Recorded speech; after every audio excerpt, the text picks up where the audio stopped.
The first 10 years of my life, I spent in a series of foster homes and orphanages. My mother had 3 boys by the time she was very young, in her early 20s. And my father abandoned his family. He just left. He took off one day.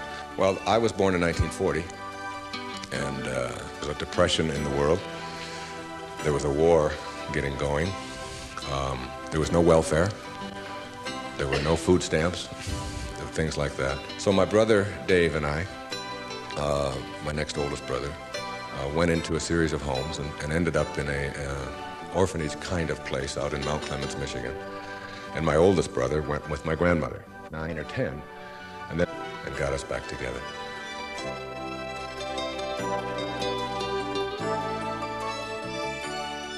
But being poor means you think poor. Self-worth comes from one thing: a belief that you are worthy.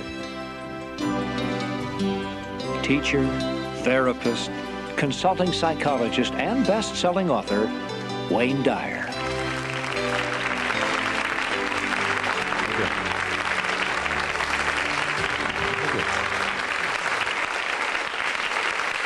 Thank you. Thank you so much. Enough. Thank you. I appreciate it so much. The topic, if there is such a thing, for today is choosing your own greatness, or being a no-limit person, taking charge of your own life. Something I really believe, that you are the sum total of all of the choices that you've made up until now. And anything about yourself or your life that you don't like, or isn't working, or isn't mobilizing you, is to be looked at in terms of, can I grow? Rather than, why did I do it, or isn't this wrong? See, the 2 ways to motivate yourself are deficiency motivation, which says, where I am I don't like. I don't like what I've done. I don't like the fact that I can't do this well, or I can't do that well. So I will list these things in my own repertoire, and then I will be constantly trying to repair those deficiencies, always assuming that I'm deficient, that there's something wrong with me, and I'm trying to fix it. And when you do that, you spend your whole life doing that. And you never arrive, because your life becomes a series of trying to get someplace else. And it is, if you follow that, if you live that, if you behave that, then what happens to you is you become a person who will always suffer from this disease called more. You always have to have more.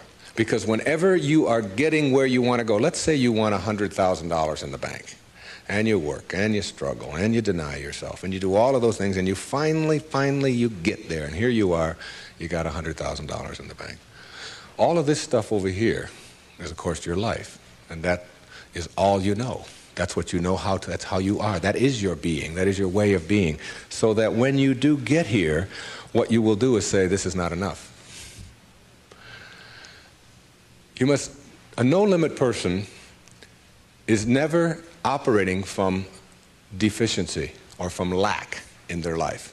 They're never saying, I don't have enough.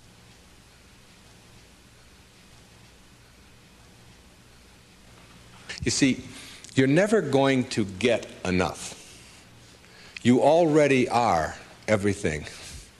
You're everything that you need. Think of it for just a moment. Everything that you need to have total bliss, perfection of your life, you already are. You already have it. You came into this world with nothing. That's how you're going out. And the time that you have here, what you have is your uniqueness, your specialness, and you don't need anything else. Now think on this. If you don't know how to appreciate what you have and where you are in your life, you don't need anything else. Because if you do get something else, you won't know how to appreciate that either. You'll just want more. Or you'll want it to be different. Or you'll want it to be the way it used to be. or you'll want someone else to be the way you think they should be. Successful people or no-limit people or self-actualizing people or inner-directed people, whatever labels that have been put on them by great thinkers and philosophers and therapists and people that have looked at human beings, these kinds of people are people who always have enough. There are some people, if you invite them over and you say, you know, I'd like you to come over tonight, and I'd like you to stay over if you can, instead of having to drive back. And they'll say, well, can you stay? And I say, well, I don't know if I can stay or not. Well, you could sleep on the cot. Oh, no, I could never sleep on the cot. I can't sleep on cots. I got a sciatica. Don't you know that I have back pain and cots? No, that's out of the question. I couldn't sleep on a cot. And what about breakfast? Well, we don't have any food, but we have some old grapefruit that are in the refrigerator. They have a few spots on them. Oh, no, I could never eat grapefruit. And spots? No, thanks. I can't eat grapefruit spots. I just couldn't do that, you know. And these are people who never have enough. They are not able to be flexible and to change. And there are other people, if you say, would you like to sleep over? We got a place in the sewer. Hey, that'd be great. I can handle that. No problem. I slept there before. It's all right. And all we have is grapefruit. Oh, I love grapefruit. Well, there's got spots on them. Oh, I really like grapefruit spots. Those are terrific. I'll go for those. There are some people who can handle anything, not because their circumstances are different. You see, your circumstances have very little to do with your fulfillment in life. Very little. It's how you're approaching your circumstances. It's your attitude towards your circumstances that make all the difference in the world. And taking what you are and accepting it. I got to show you this. I don't know if the camera can get this. This is a little advertisement that was in the Detroit Free Press for last September. I was giving a speech at the Unity Church of Today in Detroit, and it says, Dr. Wayne Dyer will talk about your inner child and how to deal effectively with problems in all relationships. And it was a real nice ad. You can see that. Then on top of the ad, in the same paper, there's another ad. And the ad says, face it.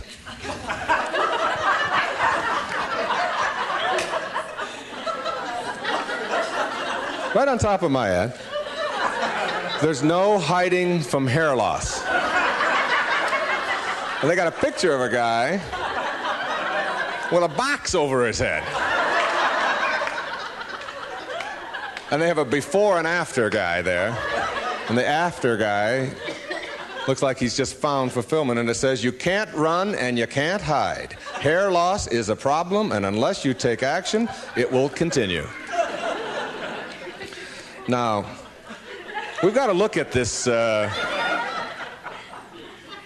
in terms of what I can do with this and how I can handle this. See, my daughter helped me with being bald a long time ago. She said, Dad, you're not really bald. Don't think of yourself that way. She said, you're just about this much taller than your hair. That's all. Just sort of a nice way to look at it, too. I just sort of outgrew my hair. I sort of transcended my hair, if you will. All right?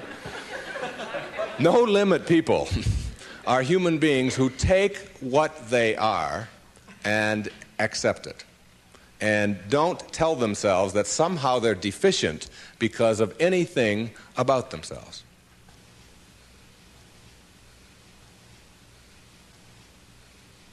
This is a very crucial concept for me and for virtually all of us.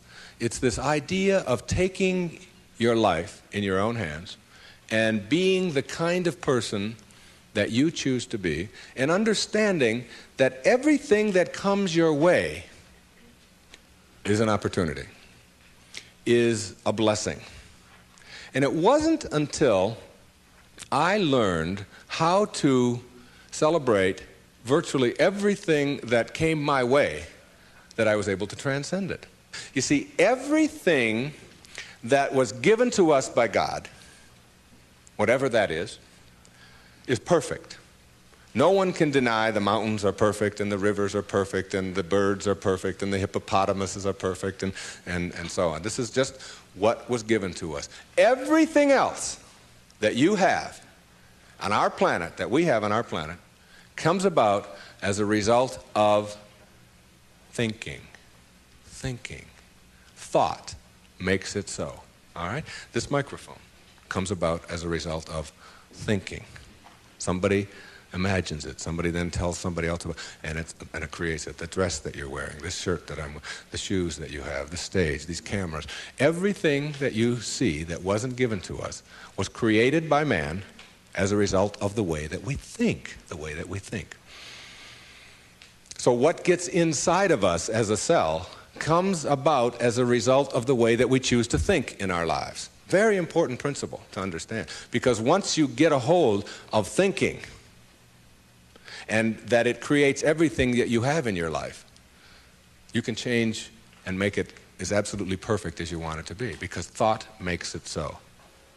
Creative visualization is what we're talking about here. The imagery, or the image that you have of anything in your life, is really like mental behavior. It's like going out and practicing. If you go out and practice with a basketball, shooting free throws over and over again, that's physical practice. Imagery is mental practice. It's mental behavior.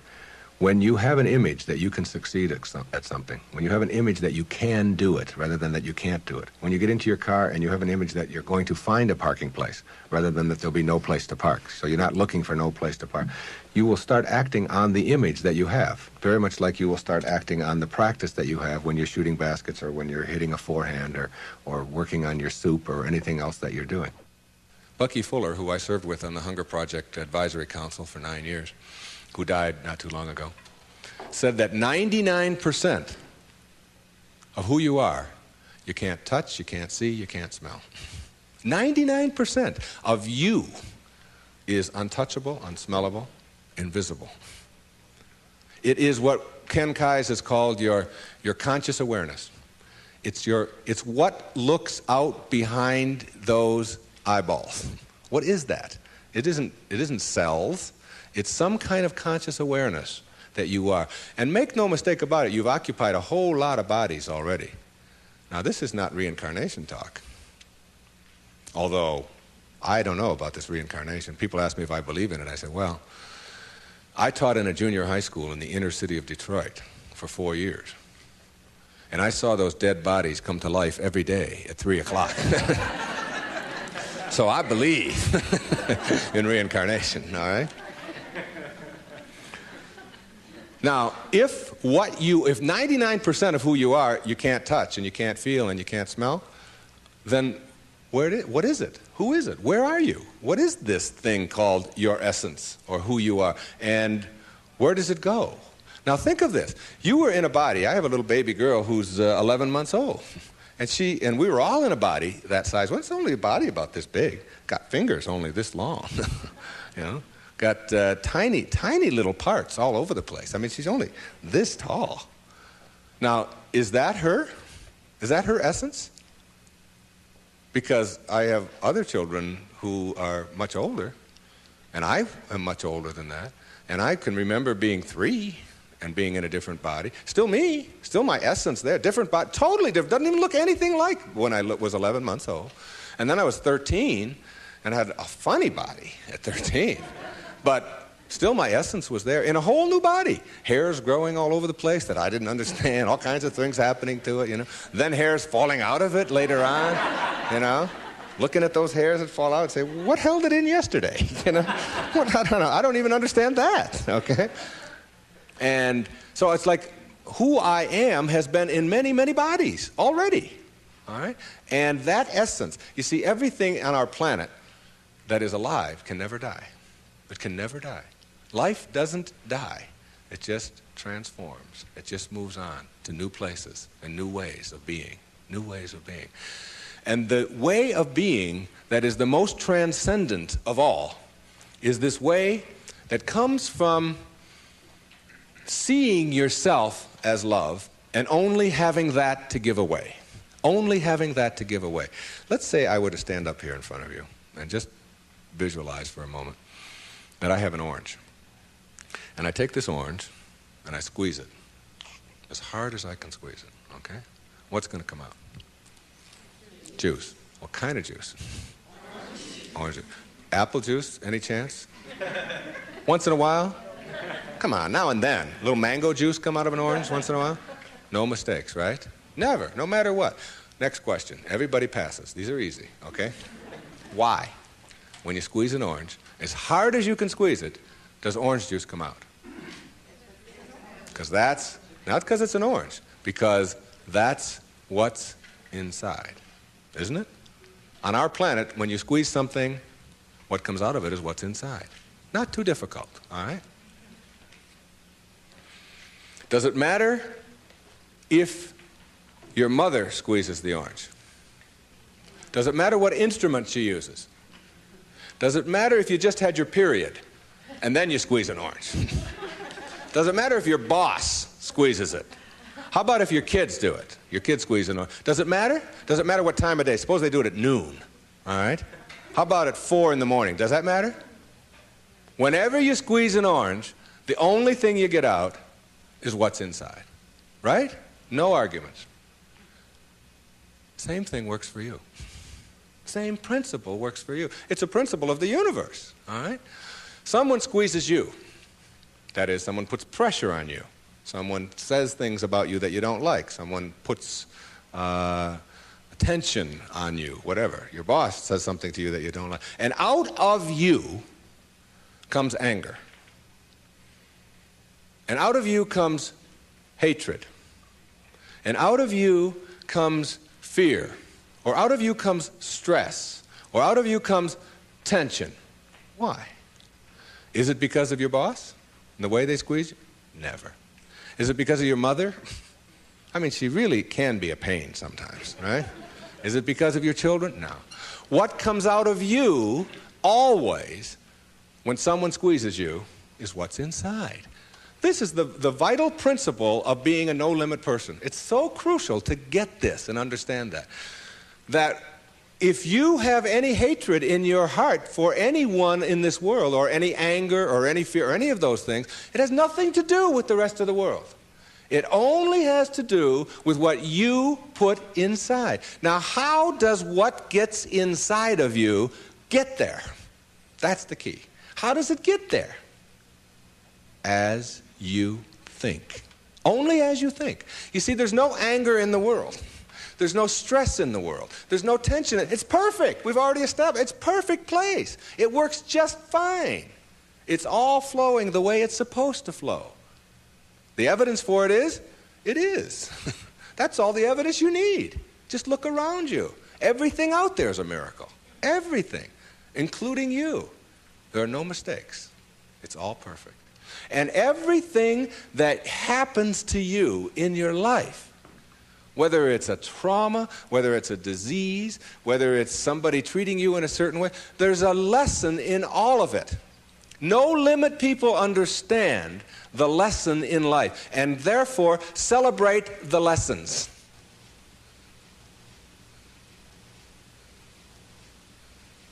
It's true. And when you get to that point in your life where you're not cursing the things that come your way and blaming the things that come your way, and particularly blaming it on somebody else, and you hear it all the time. She hurt my feelings. How's that possible? How can anybody hurt your feelings? Your feelings come from your thoughts. No one can hurt your feelings without your consent. No one can make a fool of you without your consent. No one can embarrass you without your consent. These are choices that you have that come from the way that you think. Someone calls you a name. Hey, stupid. And you turn around. I didn't even tell anybody I was coming. How did they know that, all right? And then you blame the person who called you a name, instead of saying, that's just their opinion. That's just where they are. That's where they are on the path. And it's okay. All of you are in relationships, right? Everybody has a relationship of some kind or another. In your relationship, you have any problems? Any of you have a relationship and you don't have any problems? I'd like you to take this microphone. I want to sit down and listen to you. Everybody in a relationship has problems, don't they? Right? Now, when you say, I'm in a relationship, I got problems. Therefore, there's something wrong. Something's really wrong, all right? Now, if you're in a relationship and you have problems and something is wrong, you got to call in a consultant, right? You got to call in somebody to help you with the problems. You don't want the problems to go on. Who are you going to call in? You only got yourself. That's all you got. You might get a therapist once in a while, but they got worse problems than you do. The only consultant who can help you with your problems is you. And who is that consultant that you're calling in? We've already established that there's something wrong with that person, right? Something wrong. So now you're going to call in a disabled person to deal with your problems in your relationship, right? Now, this is a really sick approach to curing your problems. You got somebody who says, we got a problem. You don't talk to me, and I didn't talk to you, and you came home late last week, and this week I called you, and you didn't call, and I was supposed to call you, and then you didn't do it, and how can you do that? Now, this is the consultant you're calling. Excuse me, would you come in and help us? I don't know if I can help you or not. I didn't come home. That's the person you got to deal with your problems. All right? Now, what you can do is you can change all of that around. You can say, I'm in a relationship. We got problems. There's nothing wrong with that. That's the way things are, you know. My problem is that you are different than I am. And you think differently than I do. And you behave differently than I do. And you smell different than I do. And you have all of these attitudes over here that I don't have. Nothing wrong with that. That's the way it is. When two people get together in a relationship, you don't have two people becoming one. If you do that, then what you end up with are two half persons. Who wants a half a person in a relationship? You always are single. Even if you're married and and involved in a relationship forever, you're still always single. You're still always you, your unique, special, perfect self that is not trying to love, but who is love, who lives love, who is being love. The same as if you pray to God and say, God, will you please help me with my problems? And want God to do it for you. Never happen. You've got to be God, not be afraid to carry God around inside of you.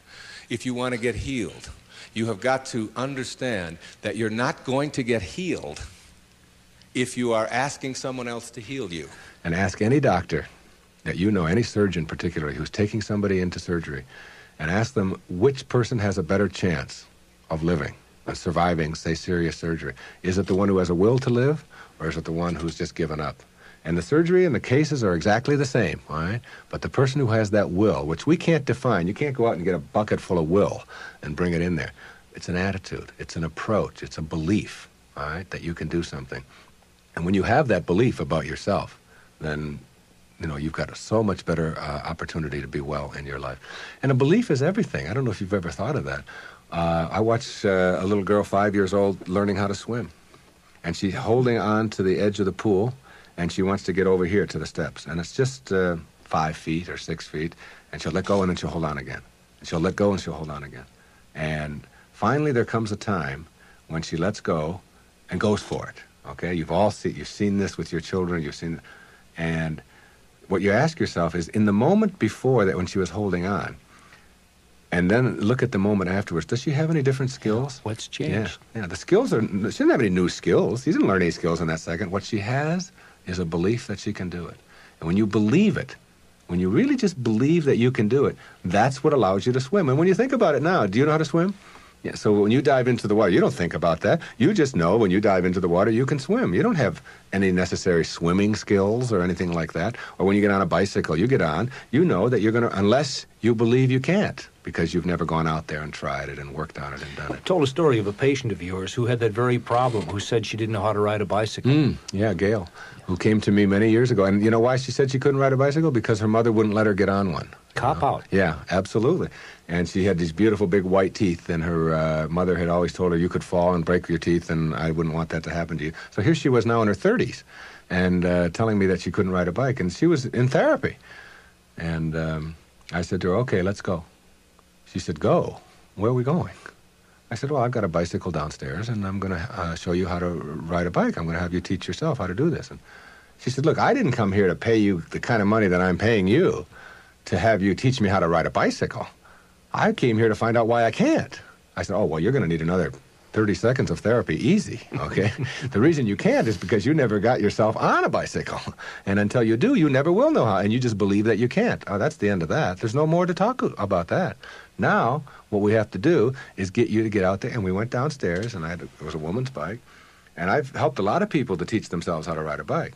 And what you do when you help someone to teach themselves how to ride a bike, because you don't teach anybody how to ride a bike, okay, is you let them do it all themselves. You let them hold it, you let them balance it, you let them move with it, you let them put the pedal down and move it themselves, and you stand back. You say, no, when you're ready, and then you move it, and you hold on for a second, then you put your foot back down, and you practice it and practice and practice that all yourself, with just someone encouraging you, and before long, in just a matter of minutes. When I tell you it was minutes, and this woman had never been on a bicycle before.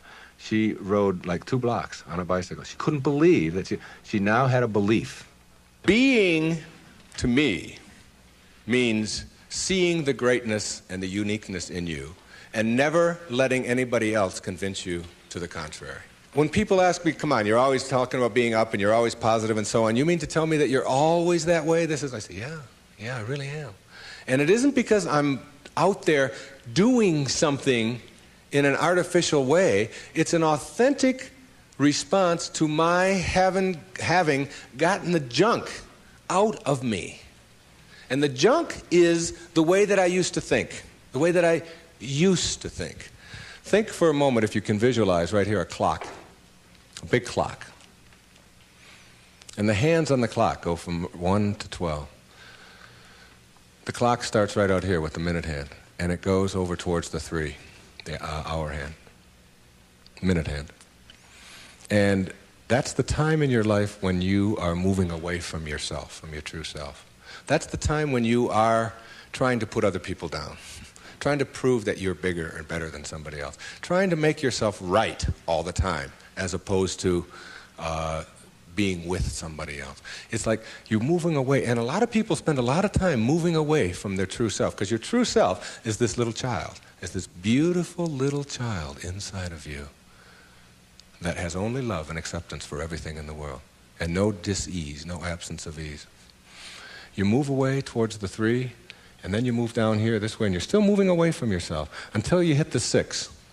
The 6 is the point in your life, symbolically, metaphorically here, when you are the furthest away from yourself that you can be. It's the low point in your life. It's the point where many people break down, or many people break down their relationships, or they feel full of despair, they feel full of hatred, whatever it may be. And a lot of people die then. A lot of people are put into hospitals then. A lot of people have to really seek out therapy then, and so on. And when you're at that 6. There's another part of the clock that goes from 6 to 12 that I think of as living in the light. And this is when, and see, this clock hand never can go back. It can't go back. It can only go this way. It only goes this way, as does life. It only goes this way, forward. In this period, this place between 6 and 12, that's when you start coming back to yourself. That's what enlightenment is. That's the pathway to enlightenment. When you send out that stuff that is destroying you, that is killing you in one way or another, and you move yourself back over here, and eventually you get yourself all the way back. This is the light over here. This is the place where you can't go back. You'd be tempted. You might be tempted to steal. You might be tempted to use anger. You might even slip a little bit, and you catch yourself. I can just not too long ago, there was we got a problem with our sprinkler in my home. One of the sprinkler heads is off, and if you ever seen that happen, you get a gusher going up there. And I've been wanting to get that thing replaced for the longest time. And I'm walking out of the bank, and there's a sprinkler head right there in front of the bank. Now, I practically own this bank, okay? So I'm going to go there every day, and I do a lot of business with this bank. And I'm looking at this sprinkler head, and I think, all I have to do is just unscrew this thing. It wasn't on or anything. They'll replace it tomorrow morning. It's 98 cents or whatever.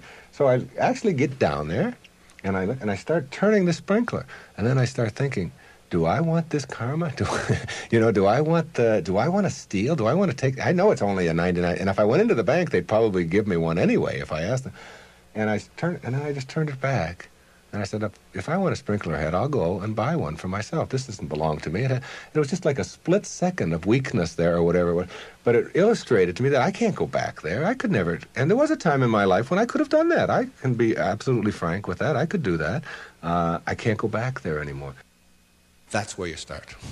That's the place to start. Because when you get all of that out, when that's all gone, and I mean gone, and it only comes about as a result of the way that you think, so it's just changing around your approach to life, the way that you think in life. When that starts to go away, what you've become filled up with is what your natural self is, which is this loving, accepting, not fighting the universe, but instead living in it and going with the flow and all of the kinds of cliches that you've heard 1,000 times.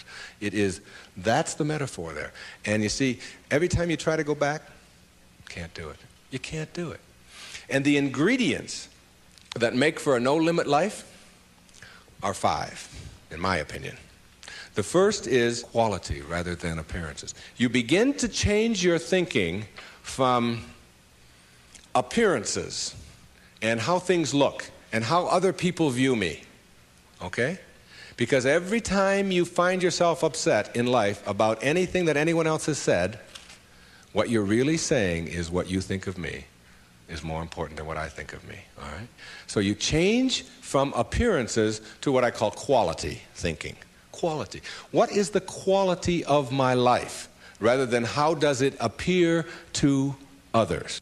Now, do you tell yourself that because my friends don't like me, that means there's something wrong with me? No, that's what you have to learn. That another person's opinion is just that. It's their opinion, and that's all it is. Every time you are upset, or your children are upset, because of what somebody else says about them, including their peers, what you are really saying in that moment, and this is really important, what you're saying is, what you think of me is more important than what I think of myself. And you must never give anybody that kind of power and control over you, because they will always have it. The funny part about approval, for those of you who really want it, now I'm here to tell you that I like approval. I enjoy it. I find it one of the most exciting things in the world. I like it when people read my books. I love it when people applaud. I like it when people tell me nice things and all. I like approval. I'm the first one to admit it. What I don't do is I don't need approval. There's a big difference between wanting approval and needing approval. When you need approval, it means you become immobilized when you don't get it, from making other people's opinions more important. Now, for those of you who say, yeah, but I want approval and I need it, and if I don't get it, and so on, then understand this. The people who get the most approval in life are the ones who care the least about it. And the ones who get the least approval are the ones who are always going after it. So if you want approval in this paradoxical way that I'm talking about it, stop needing it. Stop concerning yourself about it. Ask yourself, who gets the most approval in life? Think of the person that gets the most approval, and you'll see that that person couldn't care less what other people are thinking. They're so busy being, they don't have time to notice what their neighbors are doing. Thoreau said this. He said, if you advance confidently in the direction of your own dreams and endeavor to live the life which you have imagined, you will meet with a success unexpected in common hours. What that means is that success is not something that you can get in life. Success is an inner process. Success is something that you bring to everything you do in your life. It isn't something you get out of what you do. And when you get that, and you learn how to get the junk out, and advance confidently, doing what makes the most amount of sense to you based on your inner signals and the one issue of morality, which is you never interfere with anybody else's right to do the same. Each person has their own right to advance confidently in the direction of their own dreams. And when you violate that, you're violating the principle of the universe, the essence of the universe, which is cooperation and harmony. Then success will begin to chase you. And it will come into your life and arrive in your life in amounts that you never dreamt of before. That you never dreamt of. Things will start happening to you that you would never imagine before. I'm working on a book right now that's going to be called You'll See It When You Believe It. And when you start believing in some of these principles, you'll start seeing things that you were blind to for so long. When you were back here in the 2 and the 3 and the 4 and the 5, when you were moving away from yourself, as long as you're moving back towards your universal essence, your harmony with yourself, your cooperation with the rest, things will start happening in ways that you never dreamt of. Jung called it synchronicity. And it's a term that we use to explain how unexplainable coincidences sort of happen in our life. And how come these things happen? I'm going to share a couple of those with you before we leave. The quality versus appearance in your life means that you get that inner candle flame working in a way that gives you quality, independent of what other people think of you. Maslow, in defining self-actualizing, no-limit people, said they are independent of the good opinion of other people. Of the good opinion of other people. Independent of it. They're so busy advancing confidently, doing the things that make sense, and bringing success to changing their baby's diaper, and bringing success to weeding their garden, and bringing it to the job. They bring it on the airplane so that when they run into somebody who is rude to them, a stewardess that is rude, they don't see it as an attack on them. It's just where they are, and they send them love. Help them a little bit, you know. They're kind. When somebody wants to get in on the freeway, and they're one old temptation when they were on the 1 to the 6 side was to say, oh yeah, nobody's getting in front of me, I'm getting there first. It's like they slow down a little bit. They don't have all that type A stuff of having to beat somebody else and having to defeat somebody. It's a new way of being. It's a way of quality where your harmony allows you to cooperate, and you are a part of what this whole thing is about. New way of being, quality rather than appearances. Another new way of being, very important. Living your life on ethics rather than rules. Ethics rather than rules. All these rules, all these ways of having to do things, somebody else dictates to them. Do you know that some of the most immoral acts in the world have been perpetrated in the name of the rules? These are the laws. What do you think Nazi Germany was all about? Everybody doing all these horrible things to other people. I'm only doing my job, was the defense we all heard at Nuremberg. I was just doing my job. If it's an immoral rule, it's immoral to obey it. And self-actualizing people, as Maslow tells us, have rules inside of them that they could never obey, never disobey, ever. And they have to do with ethics, how you treat people. How do you think we get to where we are now? You know who Rosa Parks was? The woman in the South, the black woman in the South who said, not today, I'm not going to the back today, no way. I know what the rules are. The rules were all over the place. If you needed a reminder, there were signs every place, colored in the back, white in the front. And she said, no, I'm sitting here. And that made all the difference. Ethics, not rules. When your children start disobeying rules that need to be disobeyed, don't be surprised. When I was in the service, they had a policy on Guam, where I was stationed, which would not allow the Guamanian civilians to shop in the PXs and the Navy exchanges. But they did allow all other civilians to shop in the Navy exchanges and PXs.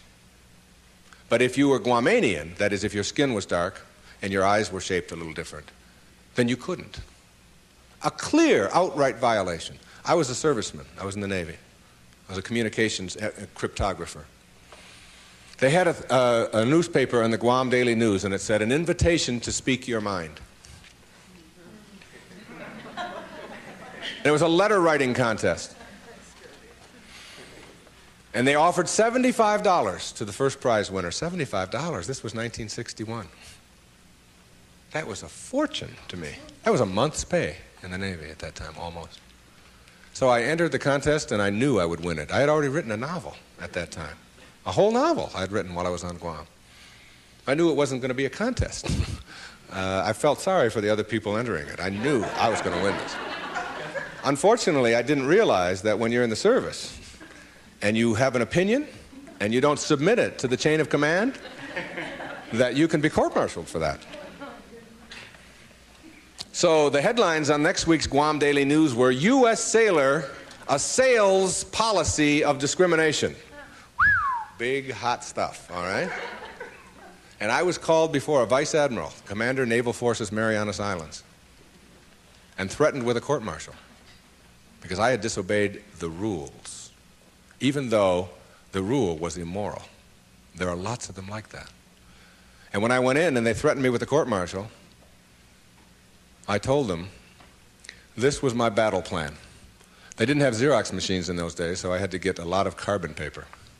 I wrote a letter to President John F. Kennedy, and I wrote a letter to the Secretary of the Navy, and I wrote a letter, my hometown was Detroit, I wrote a letter to the Detroit News and a letter to the Detroit Free Press, telling them what was happening to me as a result of just expressing my opinion about an immoral act that was going on over here on Guam. And I showed the Naval Vice Admiral my letters, right there. I said, I've only sent the one to the President and the Secretary of the Navy. These letters go to the newspapers across the country. There was one there to the New York Times as well, and the Los Angeles Times. It was, and I just spread them out before him. I said, if you court-martial me or punish me in any way for this, then what's going to happen is the world is going to find out about this policy. And I'm prepared. I'm ready. I can handle it. And I was 20 years old at the time, or 21. Not only did I get a blessing from that, because all things come in blessings for you, I got out 90 days early. And they stamped on my record, P.I., because the President took it up and sent it to the Secretary. Must have. And I never heard from him, but the P.I. on your record means political influence. And they don't like anybody with political influence in the military. And as soon as they saw that, they said, this is somebody we probably will be giving a discharge real soon. There was no court-martial. And in September of 1962, a brand new policy was initiated on Guam, which allowed any civilian to shop in the Navy exchanges. And it came about as a result of someone saying, these rules are immoral, and therefore it's immoral to obey them. New ways of being, ethics rather than rules. And when your kids want to know why, how come these rules are so stupid? How come we have to do this? Encourage them to change them. My mother always did that. She would have to help me get out of the messes that I got myself into, because I did it in my impetuous youth. I would just, when they would say to me, what's more important, your job or school? I was just honest. I said, my job, of course. That's how I felt in those days. But what you do put out in the world is exactly what's coming back to you. And if you find things coming back to you that you don't like and don't understand, don't ask yourself why these things are coming to you. Ask yourself what you're doing to make them come back to you. And when you start putting the responsibility on yourself, you'll start seeing dramatic changes. Dramatic changes. A new way of being. Instead of ethics, instead of rules, ethics. Another new way of being. Instead of looking all your life for achievements and externals, try living your life on knowledge for the sake of knowledge. Knowledge instead of achievement. For the sake of knowledge. Being in a context in which you don't have to collect a lot of merit badges. You don't have to collect a lot of awards and other people's value judgments. That you go to school or you go out into the world or you read or whatever it is you do because it makes sense to you, not because of what somebody else is going to put on a transcript or where you're going to appear in a class list. We need to help our children to understand and value the importance of knowledge for the sake of knowledge and doing things that make sense rather than taking the easy way. Knowledge rather than always trying to achieve. We're in an achievement-oriented society, which tells us that we evaluate and judge a human being based upon how many achievements he has.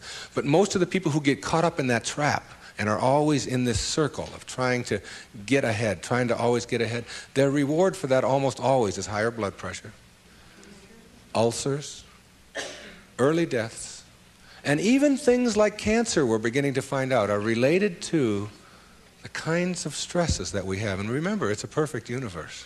There's no stress in it. There's only people thinking stressful thoughts. And when you put that pressure on yourself to always achieve and get ahead of the other guy, you miss what it's really all about. There's nothing wrong with goals. It's falling in love with them that's the problem.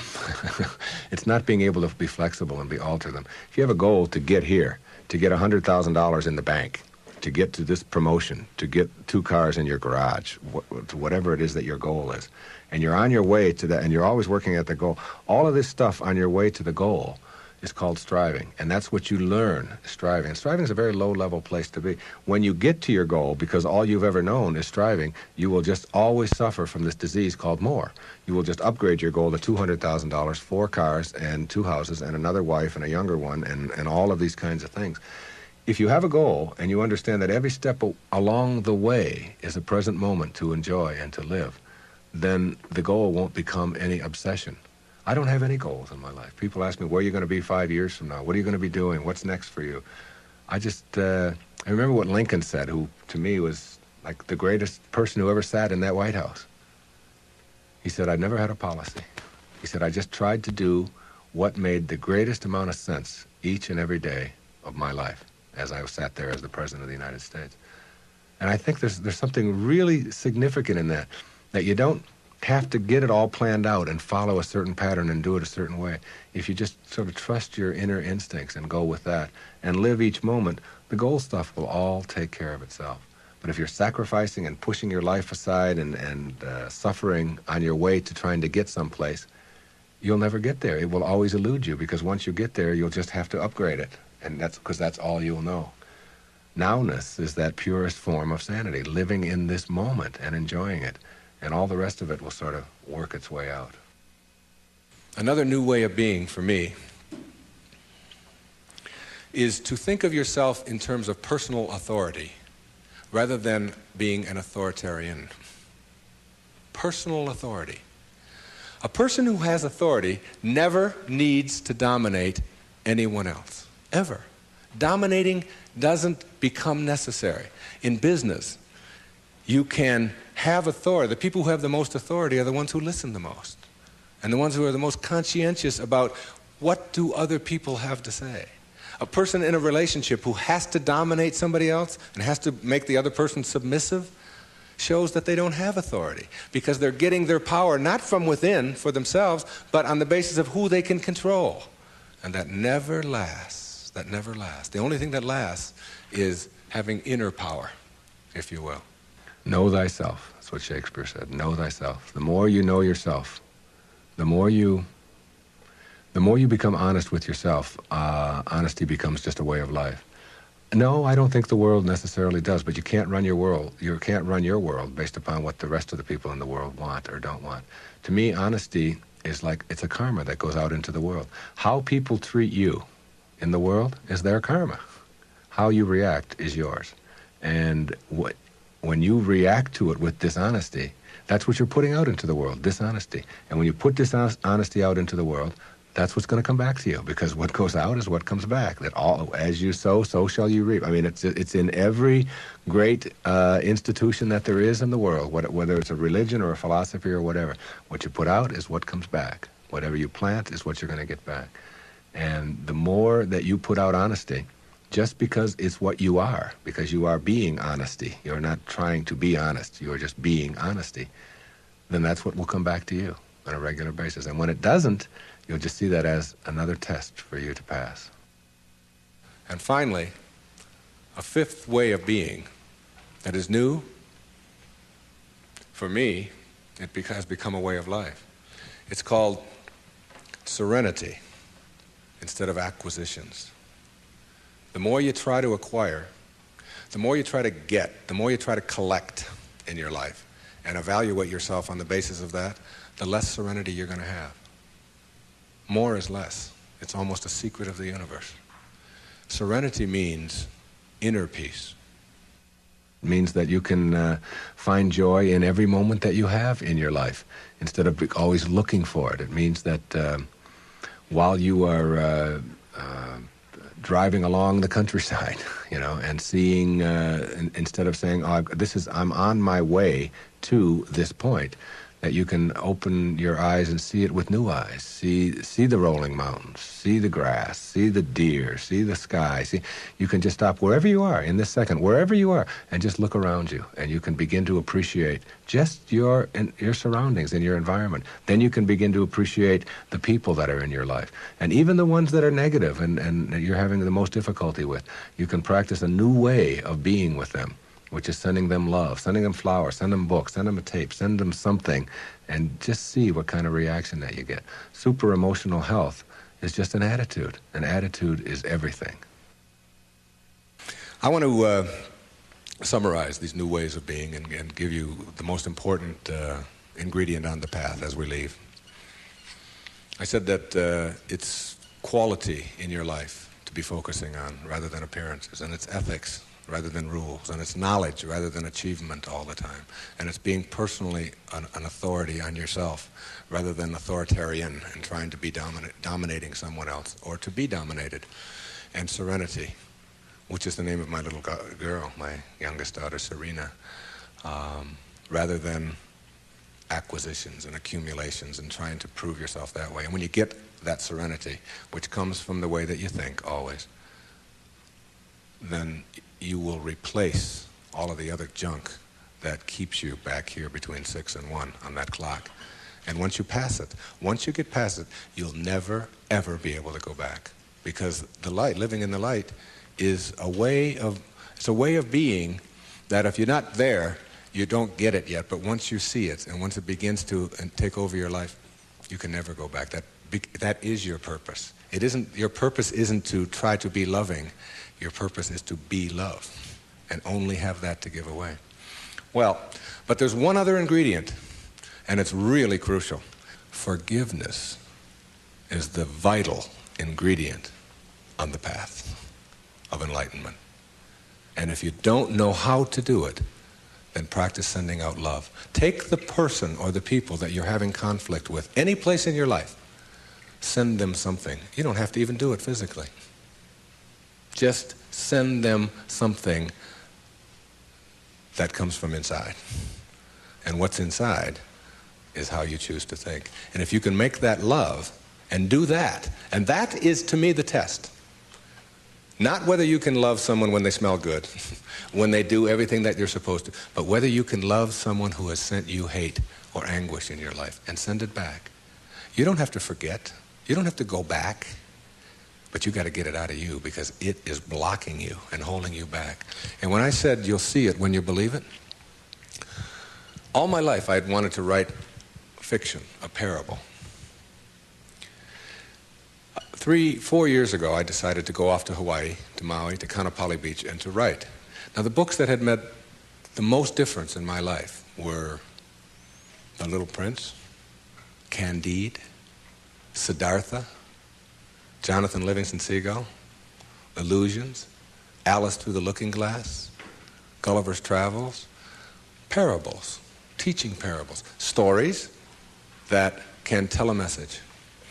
I went over to Maui, and I sat down on the beach, and I'd been talking about writing this, I'd been talking about doing this, and it was something that, and I have a little girl, and her name is Sky, S-K-Y-E.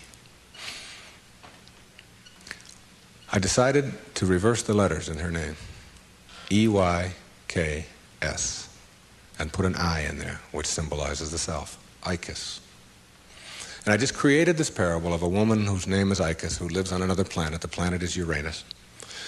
And it's a duplicate mirror image of Earth, only Icus can only see things as they are, not as we would like them to be. And therefore people are neurotic on Uranus because they have to be. She gives the anxiety attack report, if you will, because anxiety really does attack over there, and tells about anxiety coming in on the weekends and so on. Well, my visitor in my parable goes to Uranus, meets Icus. She cannot understand, as he describes Earth, why people would be neurotic by choice on Earth. Why would anybody be unhappy or depressed or miserable when when anxiety doesn't attack, and when elevators really don't scare you, and when if you want a complex on Uranus, if you want to give a complex to your wife, you go to the store and buy one. And she says, what happened? Well, my husband gave me a complex, and it's true.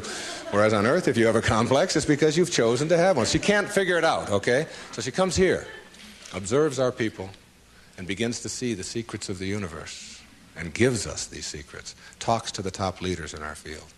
And that was my parable, and I wrote it. And she gives all of these wonderful secrets, some of which I've been talking about here today. But what I want to tell you is that my wife gave me a license plate, and the license plate says ICUS. Okay, it's a vanity plate. And I was pumping gas on Federal Highway in Fort Lauderdale, Florida, and a little man from Greece came up to me, and he said, "What means this Ephies?" Which is how you say that in Greek. And I said, "Well, that's just a word. It's my daughter's name spelled backwards. It's a parable that I wrote." He said, "No." He said, "In Greek, that's a word." I said, "What could that word be?" He said, "It means best wishes for all." You'll see it when you believe it. The great, big erroneous zone, the cosmic erroneous zone. If you get this one, you'll have it and understand it all. There is no way to happiness. Happiness is the way. God bless you. And thank you for being here.